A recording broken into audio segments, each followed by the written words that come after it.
पहला सवाल शाजिया इल्मी आप ही से, ये ठग महाठग और इस सब के बीच गुजरात गेम्स और साथ ही हिमाचल में भी वोटिंग, ये ठग महाठग कौन इसमें महाठग है?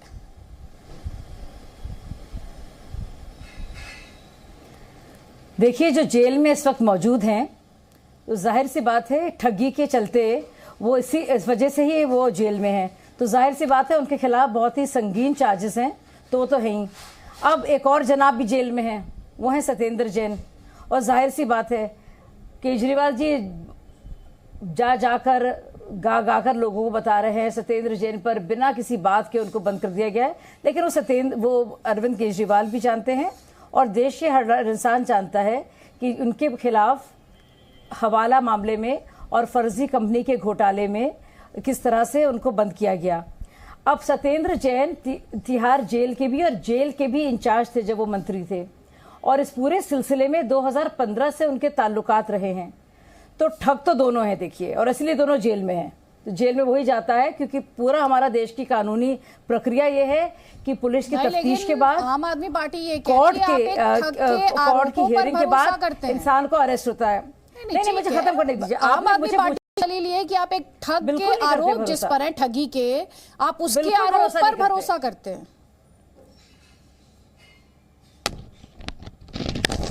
देखिए, अगर ईडी इन्फोर्समेंट डायरेक्टरेट, मैं आतिशी मर्लीना से साफ साफ कहना चाहती हूं कि हमारे देश के इन्फोर्समेंट डायरेक्टरेट ने बाकायदा सीसीटीवी फुटेज दिया है और वो कोर्ट को दिया है, बाकायदा दिखाया है, जिसमें साफ जाहिर है सत्येंद्र जैन अभी भी जो गवाह हैं उनके मामले में उनसे लगातार वो मिल रहे हैं, और वो इससे साफ जाहिर होता है कि उनके ताल्लुकात हैं जेल में, और ये देश की एजेंसी बाकायदा फोटोग्राफिक एविडेंस के साथ दे रही है ये मामला। और जब सुकेश जी बाकायदा बताते हैं, ये जो हमारे एक और ठग भाई हैं जो बाकायदा 50 करोड़ की लालच में राज्यसभा चाह रहे थे, तो मैं बता दूं, अगर सुकेश कह रहे हैं कि उनका धंधा चल रहा था अंदर से और उसके वो बाकायदा प्रमाण दे रहे हैं और लिखित तौर पर दे रहे हैं, तो आपको क्या लगता है कि जांच नहीं होनी चाहिए?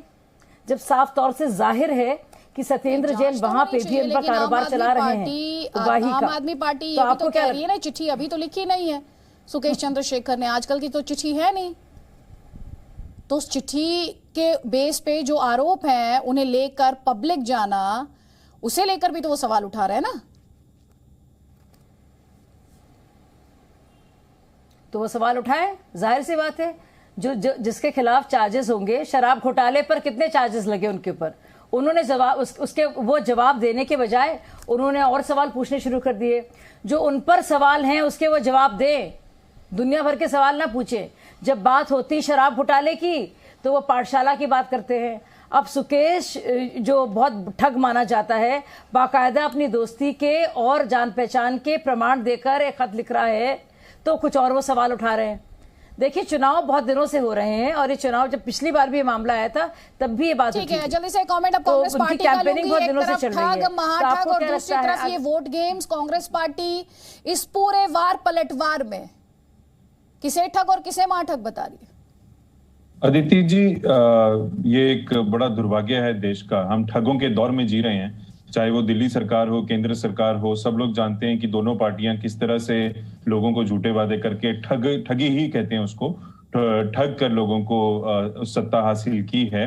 और केजरीवाल जी जो है, शाजिया इल्मी जी तब केजरीवाल के साथ होती थी,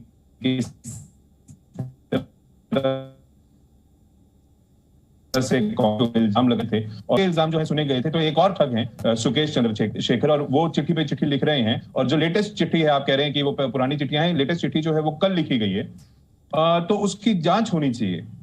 आप देखिए उस चिट्ठी सुकेश चंद्रशेखर लिखता है कि उसने जब उसके टेक्निकल खामी के चलते इनकी आवाज क्लियर नहीं आ पा रही है। कुछ और पॉलिटिकल रिएक्शंस जो आज मिले हैं, जरा दर्शकों को वो सुनवाएं।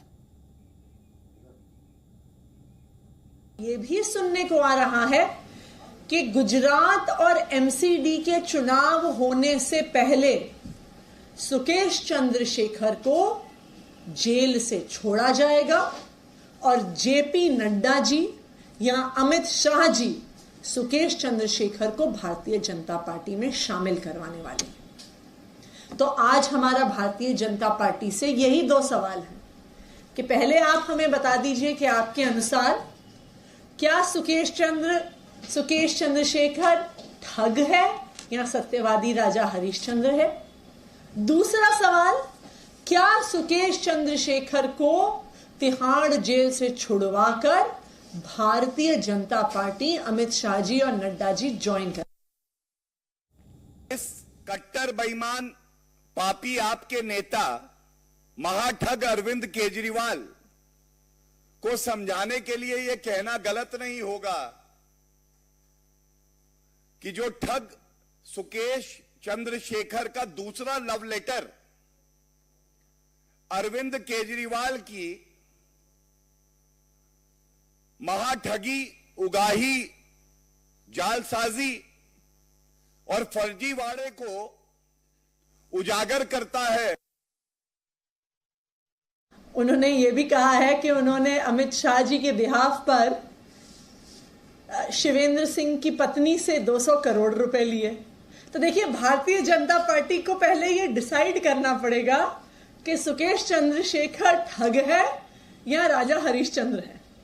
अगर वो ठग है तो फिर ये सबको पता है क्या हो रहा है, और अगर वो सत्यवादी हरिश्चंद्र है और उनकी हर बात पर भरोसा किया जा सकता है, तो फिर अमित शाह जी बताएं कि जो 200 करोड़ रुपए सुकेश चंद्रशेखर ने उनकी तरफ से लिए थे, वो 200 करोड़ रुपए कहां गए। भारतीय जनता पार्टी की ये हालत हो गई है, उनकी ये छटपटाहट हो गई है कि उन्हें चुनाव जीतने का कोई तरीका नहीं नजर आ रहा, आम आदमी पार्टी को हराने का कोई तरीका नहीं नजर आ रहा। तो अब उन्होंने ये आलम है कि उन्होंने इस देश के सबसे बड़े महाठग सुकेश चंद्रशेखर को अपना स्टार प्रचारक बना लिया है। ये रिश्ता केवल इनकमिंग का नहीं है कि इनकमिंग कॉल आ गई, ये रिश्ता आउटगोइंग कॉल का भी है। ठग तुम कहां हो, महाठग को कुछ काला धन दिया नहीं और आके दे दो, क्योंकि यह पत्र आरोप लगाता है कि अरविंद केजरीवाल 50 करोड़ रुपया लेते हैं और तथ्य इतने ज्यादा चौंकाने वाले हैं कि जगह बताते हुए जो मंत्री हैं ठग नंबर 2 कैलाश गहलोत के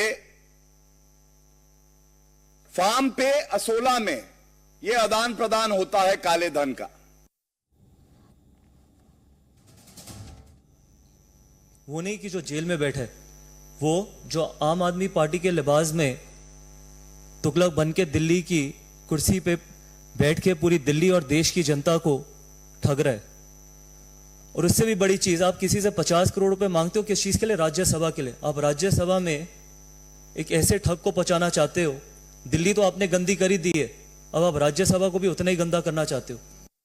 और हमारे साथ आम आदमी पार्टी से कुलदीप जी हैं। कुलदीप जी, आपने सुना गौतम गंभीर ने क्या कहा, बीजेपी आप पर किस तरह से हमलावर है।